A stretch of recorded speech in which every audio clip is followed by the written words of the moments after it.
You're listening to the Hella Well with Danielle show, a podcast taking women of color on a journey exploring all things wellness and travel related. We're all about showing you how to put on your oxygen mask first and creating lasting self-care habits that will free you to travel the world and live the life you truly desire, and not one you have to fake loving. I'm your host, Danielle Washington. Now let's buckle up and start this journey.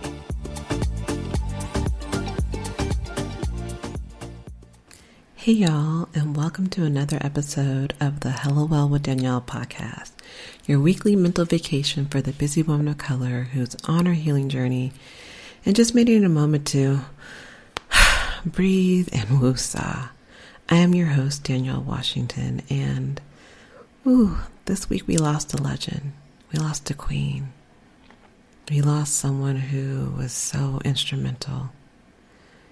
You know, yesterday with the passing of Tina Turner, I'm just like, dang, Tina's gone? Like, not Tina. Like, how is Tina gone? You know, she showed us how to overcome the impossible and continue to reinvent yourself at any age.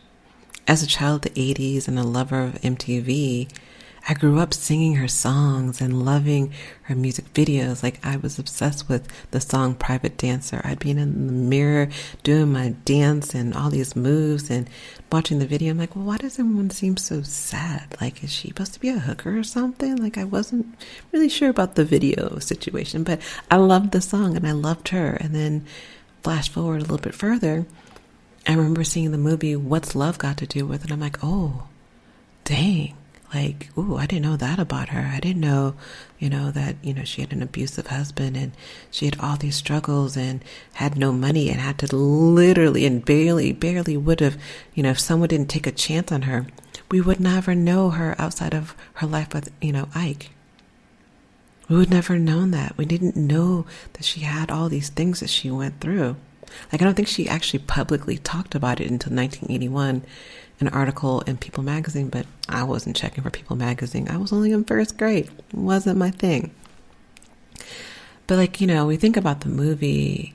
I mean, the most powerful, most memorable scene, which probably shouldn't be, but it is one of the most memorable scenes for me, is like, I hear, Ike telling Tina, eat the cake, anime, eat the cake. But in addition to that, there was another scene in that movie that was transformative in her life, but it also was very impactful in my life. And it really fascinated me. And it was the scene of her chanting. She was chanting Nam Myoho Renge Kyo. Nam Myoho Renge Kyo. And I remember seeing this and I'm like, oh, that's interesting. I remember even trying it. I was like, I don't know what this is doing. I didn't try it a lot. I just said it maybe once or twice. Was probably botching the whole pronunciation. I was just like, I don't get this. But the mantra means, which I didn't know until years later, it's a universal principle that every person has this unlimited amount of courage and compassion and wisdom that lies within all of us.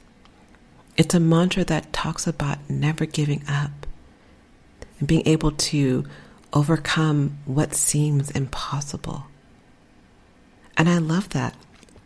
I remember reading a while ago that Tina talks about how she's telling the story. She's sharing the story. She's in a group with a group of Japanese women, and she's telling her story about the struggle she just went through. This is not post, I've made it and I'm good and things are, I've reinvented myself. This is like, I just got out of this situation and I'm still kind of fresh from it.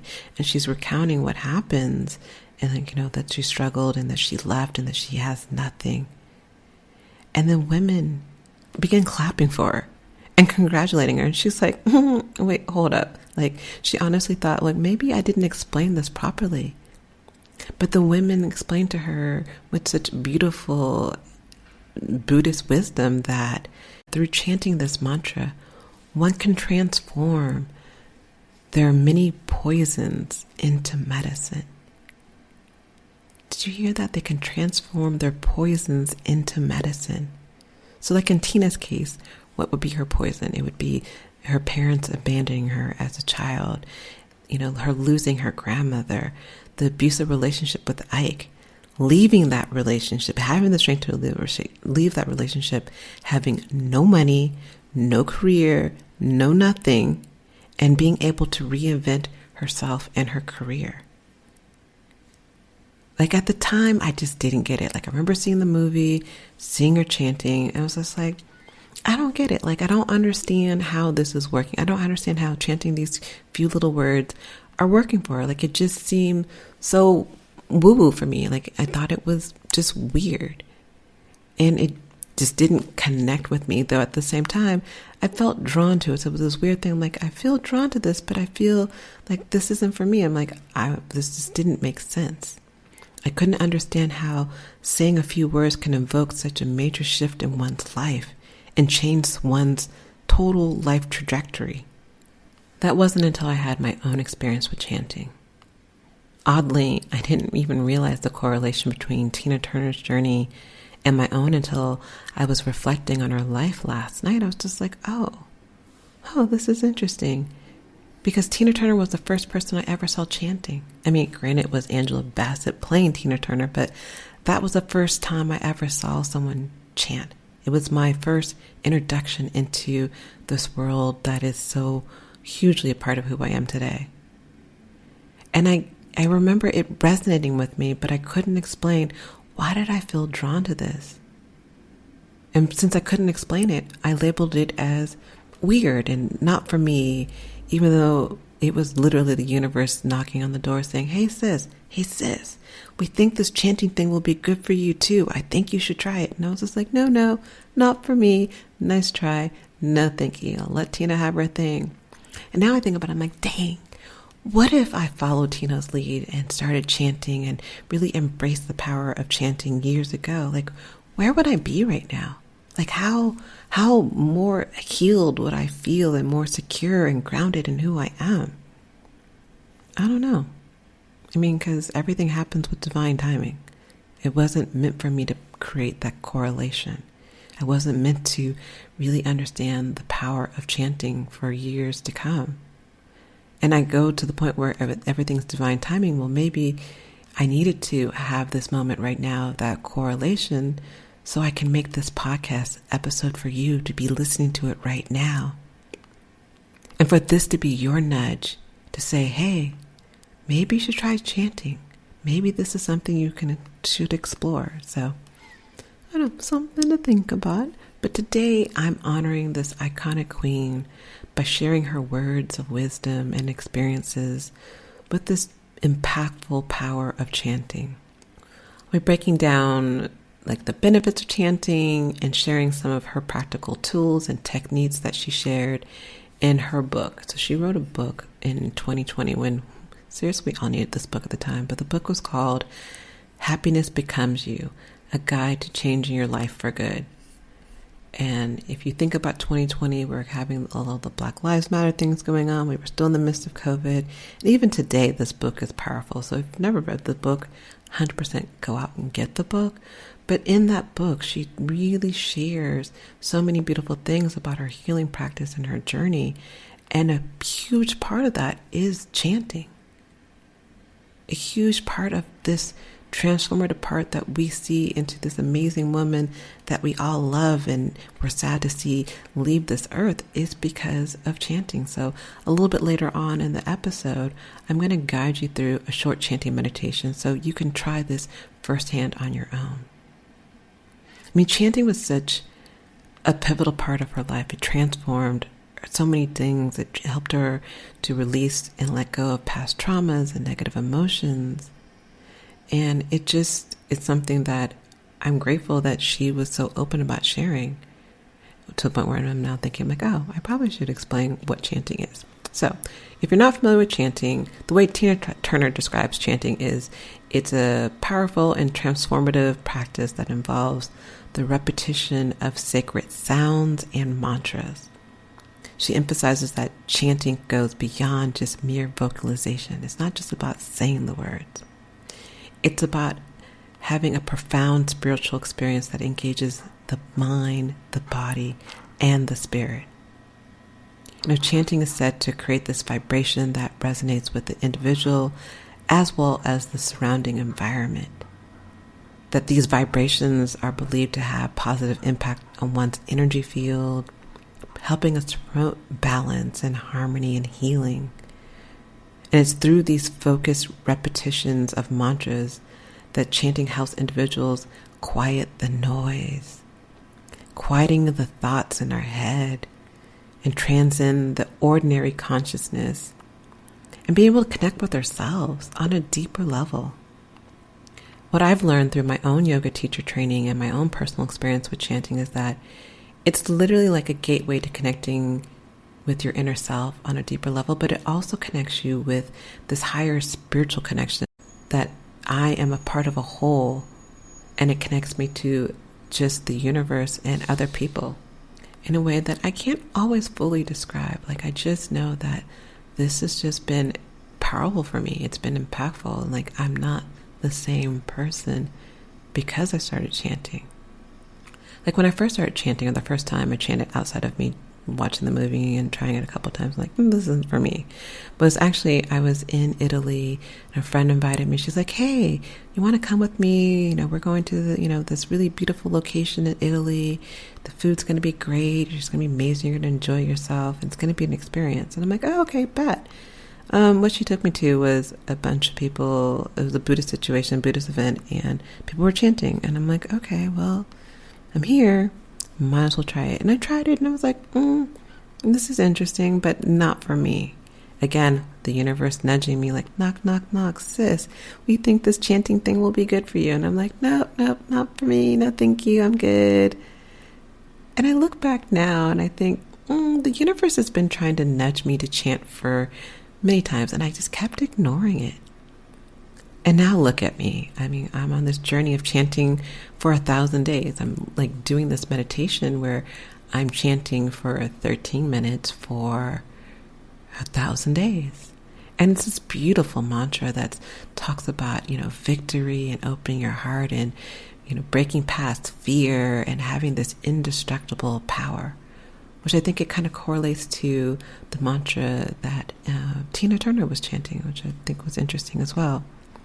I just definitely didn't see it. I just didn't see this coming into my life, nor did I know how transformative chanting would be in my life. But I don't think Tina did either. I don't think she saw it coming. I don't think she saw as she was picking cotton, like, one day I'm going to chant and it's going to be changing my life and I'm going to be able to, move past the impossible and reinvent myself in ways that no one could ever imagine, that I couldn't imagine. I don't think she saw it either. But that's the power of chanting. I mean, chanting literally is like this gateway into this inner self-discovery and connection to the divine. And it also cultivates this beautiful sense of mindfulness and presence. Like in her book, she talks about how chanting has the potential to create this huge shift in our consciousness and bring positive transformation. She mentions how through chanting repetitive sounds of mantras can change the ordinary person's mindset and get us into a deeper state of awareness. By focusing the mind on the vibration and the rhythms of the chants, like we can quiet that mind that is really crazy and loud and telling us all these negative things, and it gets us to a state of stillness. And the state of interconnection that provides this opportunity for us to tap into our intuition and gain this clarity and access deeper layers of our self-awareness. Like when I'm chanting sometimes or doing my meditation, there's times when I'm doing it, like I'll do a chanting meditation for 31 minutes and I'll set a timer and all of a sudden the timer will go off. I'm like, oh wait, I thought I just started. But I've gotten into such a state of stillness and quietness that I zoned out. I've had migraines and I was able just to chant, and then I'm chanting, and then I'm like, oh yeah, I forgot that I had pain. I forgot that I had a headache because I was such in a state of stillness. And when I get into these states of stillness through chanting, I find that this helps me meditate better than just sitting there in silence. For me, this has been the best form of meditation, because sometimes when I sit in silence, I don't know if this ever happens to you, I'm like, oh, I'm hungry. Did I send that email? Like, oh, I wonder what, my mom and dad are doing. Do I need to go to pick up their medication? Like, I get into that moment where I'm doing checklists or I'm having conversations with people in my head and I'm not focused and being present. But when I chant and I use a mantra, and a mantra that has a meaning that resonates with me, I find that I'm able to go into a deeper state of meditation. And it also helps me, and she talks about this in her book, it helps me be mindful and present. Like chanting encourages individuals to be fully 100% card-carrying present and in the moment. Because you're focusing on the sounds and the vibrations, you're cultivating that mindfulness. And you're bringing your attention to the present experience. And this enhances your spiritual practices and connects you, again, deeper to that inner self and the divine, whatever that may be for you. So like in her book, she talks about a bunch of different things, but what I wanted to really share with you guys today, that I felt like it's her gift to us, if you didn't read the book, so I'm kind of giving you the Cliff Notes version of some things, is she gives us practical tools and techniques on how we can incorporate chanting into our self-care practices in a realistic way. If you're new to the podcast, or if you've heard me talk about this before, I'm really a strong believer in creating realistic wellness. Not saying, okay, I need you to chant on one foot, upside down, by twirling your arms around. Like, sometimes it's not realistic.